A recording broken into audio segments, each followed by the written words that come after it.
The Kwara State Governor, Abdulrahman Abdulrazak, presented the 2022 budget estimate of 189.4 million naira before the State House of Assembly on December the 22nd, 2021.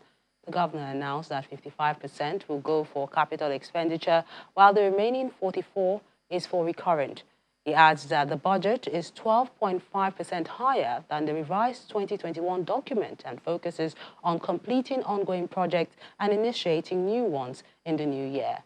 To discuss more about this, we have the Commissioner for Finance, Mrs. Florence Oyeyemi. A pleasure having you with us, and Happy New Year. Oh, Happy New Year to you too. It's a pleasure being here with you this new year, new working day of 2022. Nice to meet you. Nice to meet you as well. Now, the governor presented the 2022 budget last year. Any reason why there's a delay in its assent? Okay, yes, His Excellency presented the budget last year, and there is no delay per se. I do not understand what you mean by delay because delay is relative. But because we're considering several parameters and infusing several programs that has been decided upon by the state to engage in 2022, we have to ensure that we have everything ready and everything captured in the 2022 budget before the presentation to the House of Assembly last year. Now that we're in a new year, we hope that as soon as possible, the legislative will pass the budget and it will be assented to by the governor. But in the interim, we hope that between now and mid-January, the document should be assented to. Now, does the executive expect any major change to the budget figures as presented by the governor?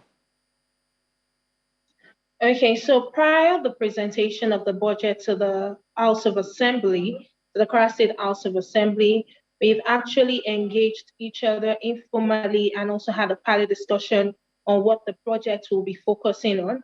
And because of the kind of relationship the executive has with the legislative arm of government, it was easier for us to just merge the two together. We were all involved in the citizens' engagement towards the preparation of the budget. So many of the items that has been highlighted in the budget is something that they are not aware of. It's something that they are already aware of. It's not something that they are not aware of. So we should not be expecting any significant changes per se in the budget that will be released back to the executive for assent.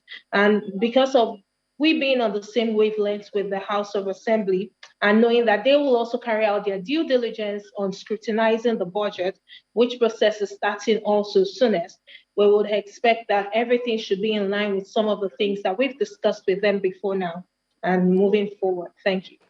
Now, while presenting the budget last year, the governor mentioned that he'll be completing some ongoing projects and initiating new ones. But what other areas of development is the Kwara State government prioritizing? Okay, so we have several areas that will be prioritized in the 2022 budget.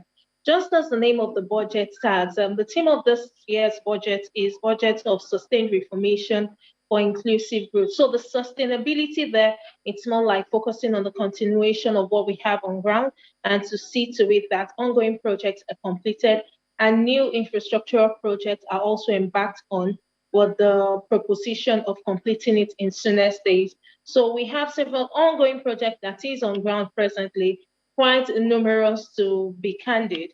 We have the Visual Arts Center, we have the Innovation Hub, we have the International Conference Center, we have the Garment Factory, we have the Osiobo Road construction. We have quite a number of expensive and capital-intensive projects ongoing. This is different from the several rural roads development that we've engaged in, and also different from the road projects that we'll be engaging in across the state, across the 16 local government. So when you look at this is quite a large nut for us to crack to see to it that primarily we're completing this project, and also we'll be continuing with our social investment program. And with the social investment program, we're taking it further deeper to what we had from the previous year.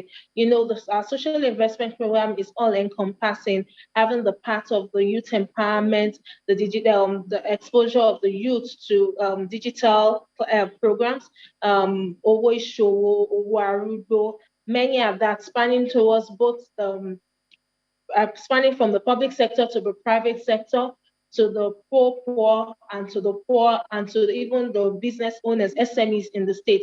So when you look at all of this program that is all encompassing, we will be focusing on that, sustaining this so that it will be in line with our sustainable development plan as well, and also drive growth for development in the state.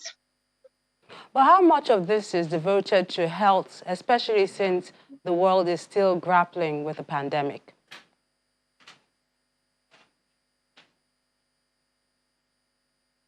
For the pandemic, as you all know, and as everybody knows, Kwara State was rated the fourth amongst the states in terms of our responsiveness to the COVID-19 pandemic.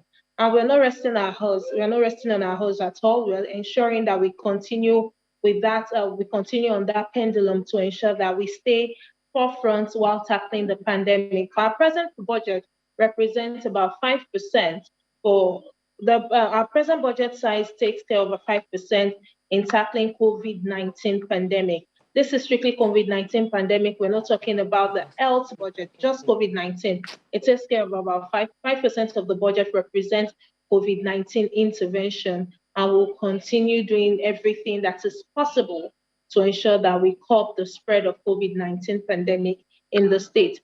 And having invested in other infrastructural projects in the state, such as the infectious disease center that we did not have before, but we have now, the oxygen plant that we do not have before that we have now.